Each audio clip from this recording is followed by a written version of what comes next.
E aí, pessoal, tudo certo? Vamos dar continuidade aqui ao nosso curso de revisão de Fazenda Pública com foco em procuradorias e vamos falar um pouco aqui sobre a execução fiscal.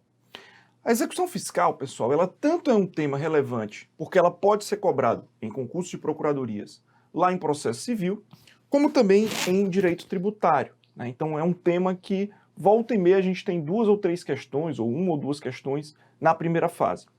E a gente já viu peças da banca VUNESP envolvendo a execução fiscal. Não a execução fiscal em si, que seria uma peça muito simples, mas uma impugnação aos embargos de execução.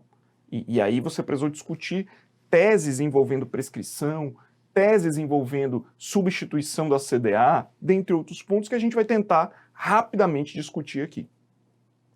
A execução fiscal, pessoal, ela está prevista lá na Lei 6830 de 1980. É uma execução de título executivo extrajudicial, tanto de natureza tributária como não tributária. Na verdade, isso é até um ponto que às vezes a gente tem uma certa dúvida, mas a execução fiscal, ela é a execução da CDA, a execução da certidão de dívida ativa. Mas eu posso inscrever em CDA tanto débitos tributários como também não tributários. Ou seja, o próprio artigo 784 do CPC diz que a CDA é um título executivo extrajudicial. Então, a certidão da dívida ativa é um título executivo extrajudicial, tanto da Fazenda Pública, da União, dos estados, do DF e dos municípios, correspondentes aos créditos inscritos na forma da lei. E que créditos são esses que podem ser inscritos em CDA? São os créditos que estão aqui no artigo 39, lá daquela lei de direito financeiro, lá daquela lei 4320 de 64, que a gente tanto acha chata, né, na hora de estudar direito financeiro. O artigo 39 diz: os créditos da Fazenda Pública, de natureza tributária ou não tributária, serão escriturados como receita do exercício em que forem arrecadados nas respectivas rubricas orçamentárias. Os créditos de que trata esse artigo, exigíveis pelo transcurso do prazo para pagamento, serão inscritos na forma da legislação própria como dívida ativa, em registro próprio, após apurada a sua liquidez e certeza, e a respectiva receita será escriturada a esse título, né? Essa é a lógica. O próprio professor Leonardo Cunha diz que o valor devido à fazenda pública, de natureza tributária ou não tributária, deve ser inscrito na dívida ativa. Tal inscrição é feita por meio de um procedimento administrativo, né? De um processo administrativo que apura ali a liquidez e a certeza do crédito. Então, a ideia é que administrativamente a própria Fazenda Pública notifica lá o devedor para pagar. Se ele não pagar ou apresentar suas razões de impugnação, de insurgência, de defesa, ele, ou eventualmente se a defesa vier a ser rejeitada, vai sobrevir o ato administrativo de inscrição do valor na dívida ativa. E aí, depois desse valor inscrito em dívida ativa, a Fazenda Pública emite uma certidão que comprova a liquidez e certeza do débito, e essa certidão, que é chamada de CDA, de certidão da dívida ativa, é o título executivo hábil, apto a legitimar a propositura da execução fiscal, tá? Essa é a lógica aí da CDA. E aí a própria CDA, pessoal, fala no artigo 2º da Lei da Execução Fiscal que qualquer valor cuja cobrança seja atribuída por lei a uma entidade da Fazenda Pública será considerada dívida ativa da Fazenda Pública. Essa dívida ativa da Fazenda Pública compreende tanto a dívida tributária como a dívida não tributária e abrange atualização monetária, juros e multa de mora e demais encargos aí previstos em lei ou contrato. Então, a CDA tanto pode comportar débitos tributários como não tributários. E aí, na PGM, eu acho que foi São José dos Campos, a PGM da banca VUNESP, eles cobraram exatamente nessa impugnação aos embargos de execução essa discussão aqui, que era o fato de eu inscrever o meu crédito em CDA. Fazenda Pública inscreveu a CDA, registrou a CDA. O fato de inscrever o débito em CDA, isso vai suspender a prescrição? O artigo 2º, parágrafo 3º da Lei da Execução Fiscal diz isso.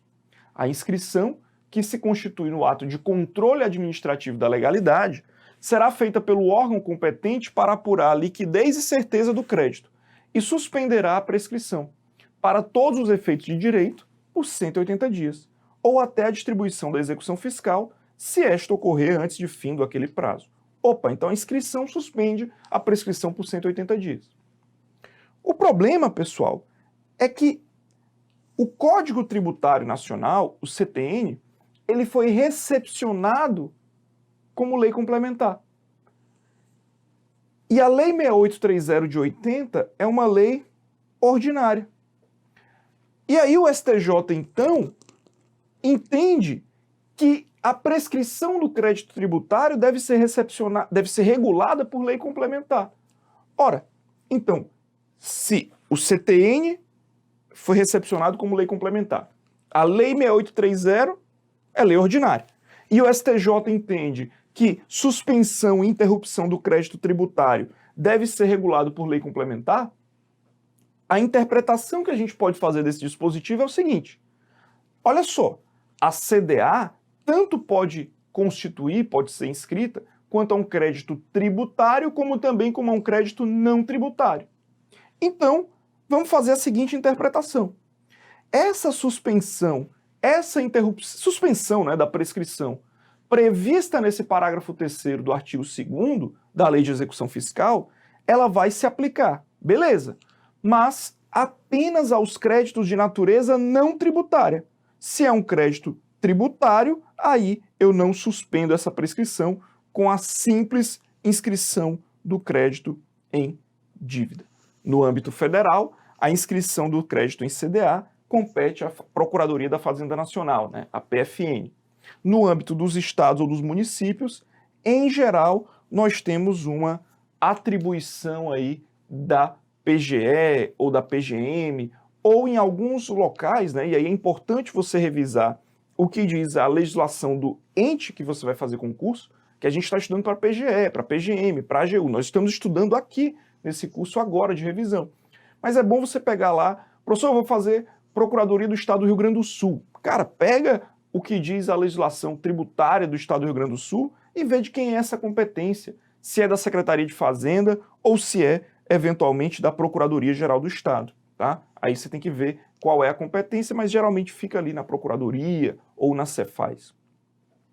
O certo é que a CDA deverá conter o nome do devedor, dos corresponsáveis e, sempre que conhecido, o domicílio ou residência de um e de outros, o valor originário da dívida, bem como o termo inicial e a forma de calcular juros e demais encargos previstos em lei ou contrato, origem, natureza e fundamento legal e contratual da dívida, indicação da dívida estar sujeita a atualização monetária eventualmente, data e número da inscrição no registro da dívida ativa, número do processo administrativo ou do auto de infração, se tiver sido apurado o valor da dívida, dentre outros pontos, né? São os pontos aí previstos no artigo 2º.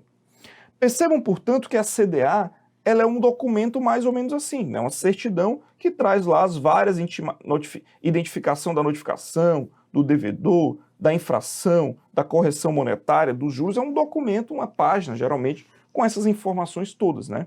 Aqui é um modelinho do estado de Santa Catarina que eu trouxe só para a gente trazer como conhecimentos gerais. O fato é que a execução fiscal é uma execução da CDA. Então, pessoal, basicamente a execução fiscal é um documento de 1 ou 2 páginas com um anexo, que é a CDA. E acabou. A própria lei diz que a CDA pode ser colocada dentro da petição. Ou seja, é possível que a gente tenha uma execução fiscal com 1 página, ou com 2 páginas aí no máximo. É algo bem objetivo, né? Venho executar a CDA. E as informações estão todas nela, como título executivo extrajudicial, claro, respeitando ali os requisitos do CPC, como o valor da causa, que é o valor da dívida, como identificação das partes, direcionamento, mas algo bem objetivo, tão objetivo que difícil, pessoal, eu não vou dizer impossível, né, porque impossível nada é, mas é muitíssimo pouco provável que na sua segunda fase de procuradoria haja cobrança, proponha uma execução fiscal, porque aí você faz em meia página e está resolvido, né? Não é por aí. Mas, professor, se eu entrar com uma execução fiscal com base numa CDA, e eventualmente a CDA falta algum documento daqueles que a gente viu ou alguma informação de correção monetária ou de juros. A Fazenda Pública pode substituir a CDA no curso da execução? Pode, pessoal. A lei de execução fiscal, tá, ela diz que até a decisão de primeira instância, a CDA poderá ser emendada ou substituída, assegurada ao executado devolução do prazo para embargos, ou seja, o processo não é extinto, eu posso substituir e renovo o prazo para embargos do executado, certo? Então, por exemplo, Fazenda Pública entra com a execução fiscal, o processo começa, um bem lá é penhorado, o particular apresenta embargos de execução, a Fazenda Pública refaz a CDA e substitui o título. Seria isso? Seria isso. Mas não seria necessária a condenação da Fazenda Pública em honorários? Não, porque a própria lei diz que eu posso substituir a CDA a qualquer tempo. A única observação que eu preciso ter é com a súmula 392, que diz que a Fazenda Pública pode substituir a CDA até a prolação da sentença de embargos. Esse é o limite. Quando se tratar de correção de erro material ou formal, mas essa substituição da CDA não pode ensejar a modificação do polo passivo da execução. Eu não posso mudar o polo passivo da execução, eu tenho que continuar contra as mesmas partes, tá? Então eu posso substituir a CDA, vedada a substituição do polo passivo da execução.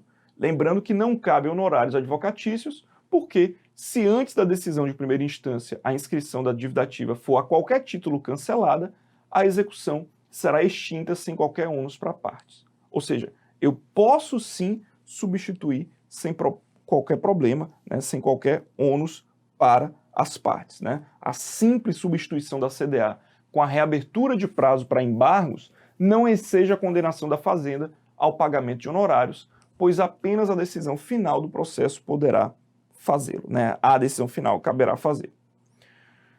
Mas, professor, só para entender um pouco mais esse artigo 26, a súmula 153 do STJ diz que a desistência da execução fiscal após o oferecimento dos embargos não exime o exequente aos encargos de sucumbência. Ora, então vamos lá.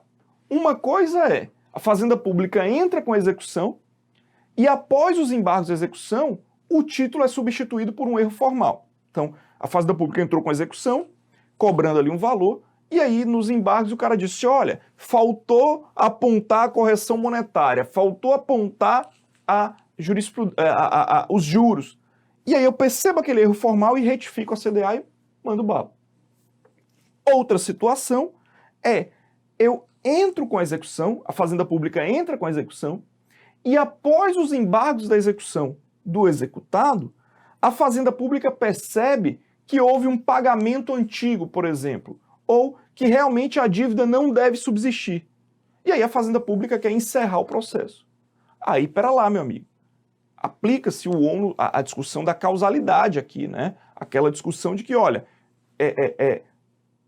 os embargos foram vitoriosos. Não é uma simples correção de um erro formal. Muito pelo contrário. O que a Fazenda Pública está fazendo aqui é, após proposta à execução e oposição dos embargos de execução, a Fazenda percebeu um problema e desistiu da execução. Nesse caso, cabe sim o pagamento de honorários advocatícios, tá? Que é a súmula 153 do STJ. A desistência da execução fiscal, após o oferecimento dos embargos, não exime o exequente dos encargos de sucumbência. Beleza? Tranquilo? Então, mais ou menos essa a ideia. Galera, outra discussão que eu acho interessante também é essa envolvendo a substituição do polo passivo. Vejam só. A gente viu na súmula 392, né, que é possível substituir a CDA desde que eu não mude o polo passivo. Aí a gente tem duas situações. A situação 1 é a execução fiscal ser proposta contra uma pessoa e no curso da execução fiscal a pessoa faleceu, a pessoa morreu. Ok. Nesse caso, eu não preciso substituir a CDA, porque a execução simplesmente continua contra o espólio. Outra hipótese é, eu tenho uma CDA em nome do José Francisco. O José Francisco morre hoje. Amanhã eu entro com a execução contra o José Francisco dessa CDA. Opa, se eu já entrei com a execução e ao tempo que eu protocolei a execução a pessoa já estava falecida, aí eu não posso substituir a CDA para colocar o espólio, porque nesse caso eu estou trocando o polo passivo da execução. Olha só, se a execução for proposta em face de um contribuinte que já havia falecido na data da execução, o fisco pode substituir a CDA e incluir o espólio? Não. Se a CDA é aqui, a CDA é de hoje, amanhã o contribuinte morre e a execução é protocolada aqui, depois de amanhã, em nome do contribuinte ainda vivo, nesse caso eu tenho um problema. Por quê? A lógica é que se eu de alguma forma trocar essa CDA, eu vou ter que trocar a CDA de José Francisco para espólio de José Francisco. Eu tenho que alterar a execução de José Francisco para espólio de José Francisco. O momento da morte e da execução, do protocolo da execução, faz uma diferença grande. Uma coisa é, o executado está vivo, a CDA está em seu nome e eu proponho a execução fiscal contra ele. Se no curso do processo o executado falece, é possível o redirecionamento contra o espólio, porque o processo continua normalmente. Tá? O redirecionamento porque o processo continua normalmente. Há uma substituição da parte ali, natural, prevista até no CPC. Uma outra situação, e é isso que é vedado, é a situação 2, onde o executado já está morto e a CDA está no nome dele, do de cujus, e não do espólio. Se a Fazenda Pública executa, propõe a execução fiscal contra o espólio, eu não posso substituir a CDA. Não cabe a substituição da CDA. Ajuizada a execução fiscal contra executado já falecido, mostra-se imperiosa a extinção do processo, porque é ausente uma das condições da ação. Falecido o executado, antes do ajuizamento da execução fiscal, não há que se falar em substituição da CDA, porque a ação, atenção, já deveria ter sido proposta contra o espólio. O redirecionamento só é possível quando a morte ocorre no curso da execução. Se a morte ocorreu antes mesmo de protocolar a execução, não há que se falar em redirecionamento, porque a lógica é que eu já deveria ter proposta a execução contra o espólio.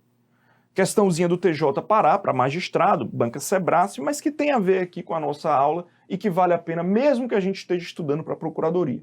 Questão antiga, 2012.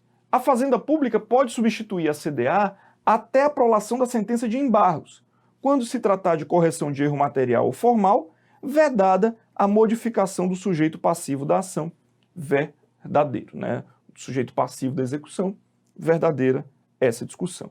Em resumo, o simples erro material ou formal pode ser retificado pela Fazenda Pública através da substituição da CDA, desde que, antes da prolação da sentença de embargos, vedada modificação do sujeito passivo da execução, conforme a súmula 592, não, conforme a súmula 392 do STJ.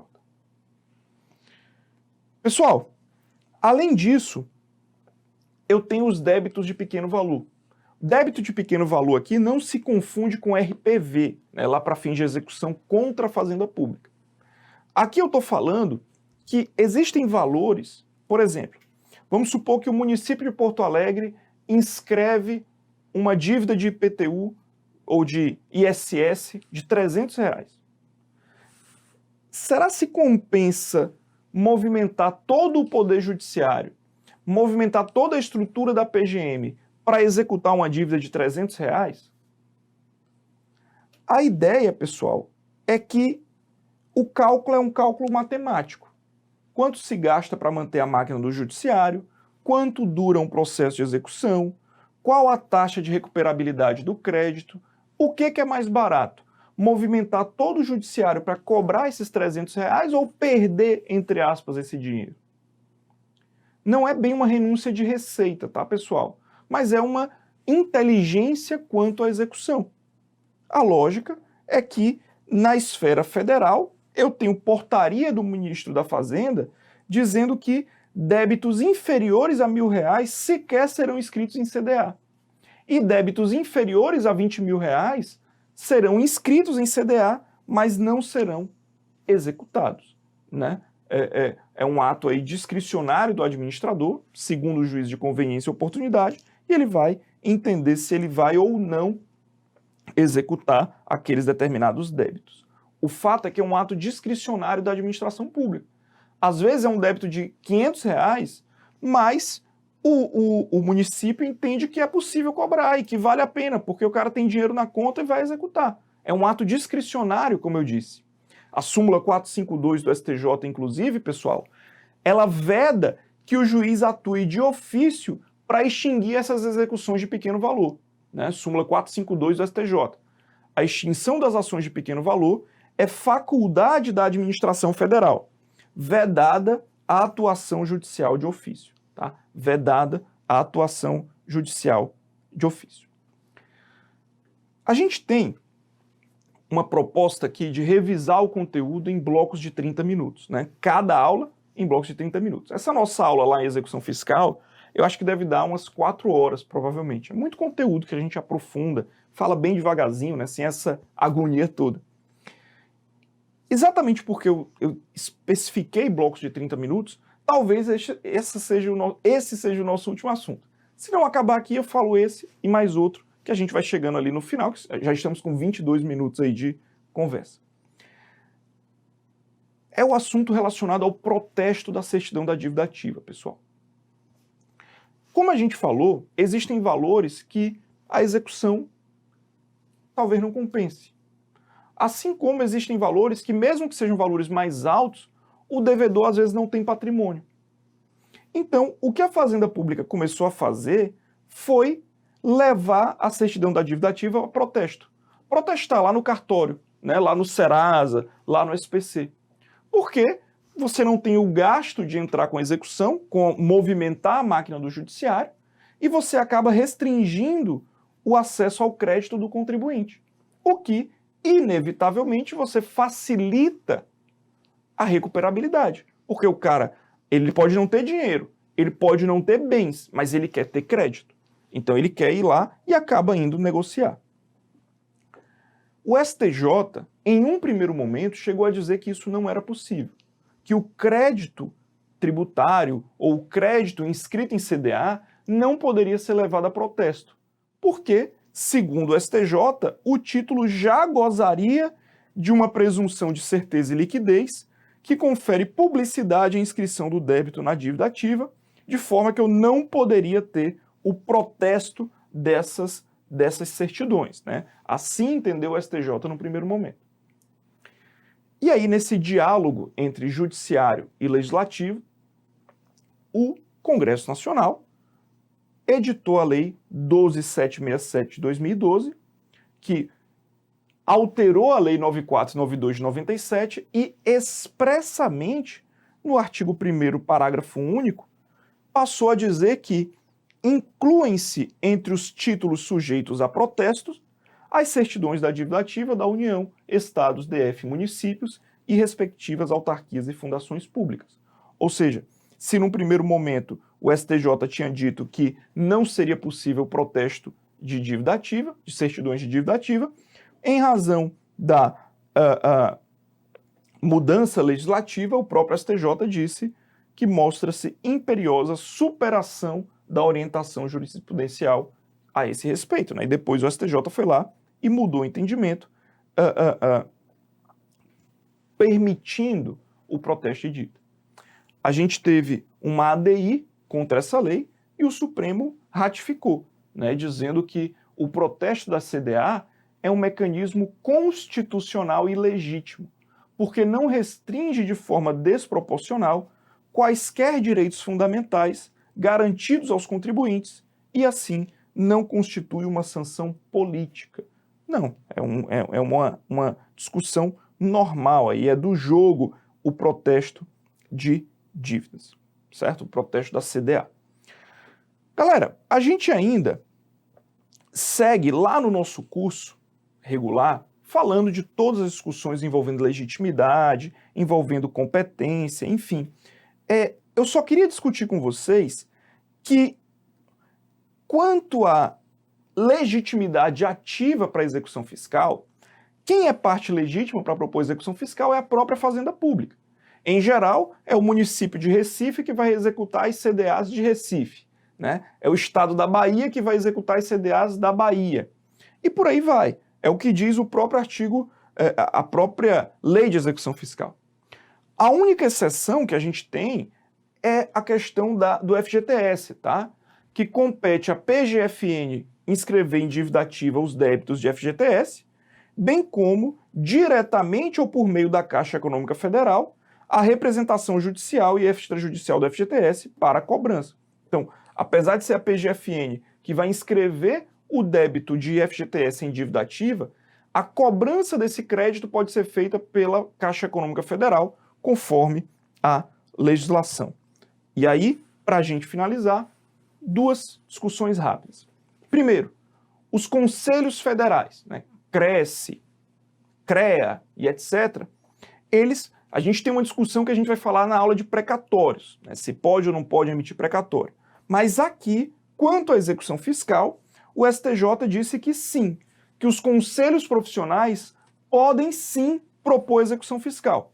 O STJ disse que o Superior Tribunal de Justiça, em julgamento submetido ao rito de recursos repetitivos, firmou jurisprudência de que a execução fiscal ajuizada por Conselho de Fiscalização Profissional, seu representante judicial, possui a prerrogativa de ser pessoalmente intimado aí nos termos do artigo 25. Né? O STJ então pacificou que sim, é possível ter execução fiscal. O cara está devendo lá o CREA dele, né? Ou está devendo lá o Cresce dele, sim, é possível a execução fiscal desse título lá em juízo. Agora, isso não ocorre com a OAB, né? Apesar de os conselhos profissionais poderem executar seus débitos por meio de execução fiscal, a OAB não pode, porque as contribuições pagas pelos advogados à OAB não têm natureza tributária e aqui é o STJ, né? Aqui é o STJ. Para o STJ, embora definida como autarquia profissional de regime especial, o sui generis, a OAB não se confunde com as demais corporações incumbidas do exercício profissional. As contribuições pagas pelos filiados à OAB não possuem natureza tributária. O título executivo extrajudicial do artigo 46, parágrafo único da Lei 8906 de 94, deve ser exigido em execução disciplinada pelo CDC, não sendo possível a execução fiscal prevista na Lei 6830 de 80. Não está a OAB submetida às normas do direito financeiro, com as alterações posteriores, né? Que não se encontra entidade subordinada à fiscalização contábil, financeira, orçamentária, operacional e patrimonial, realizada pelo Tribunal de Contas da União. Então, para o STJ, não seria a OAB legítima para propor execução fiscal. Quem é que pode ser parte legítima para propor execução fiscal? As pessoas jurídicas de direito público, né, a Fazenda Pública, a Caixa Econômica Federal, especificamente no que se refere à cobrança do FGTS, e os conselhos profissionais, à exceção da OAB, né, da Ordem dos Advogados do Brasil. Beleza? Aqui a gente encerra, pessoal, lembrando, eu quis tentar sempre fazer blocos de 30 minutos, né? Então aqui a gente encerra a nossa discussão sobre execução fiscal, lembrando que tanto no material em PDF a gente aprofunda alguns outros pontos que eu disponibilizei para vocês, como lá no nosso curso regular também, a gente faz ali 4 horas de aula e não apenas 30 minutos. Beleza?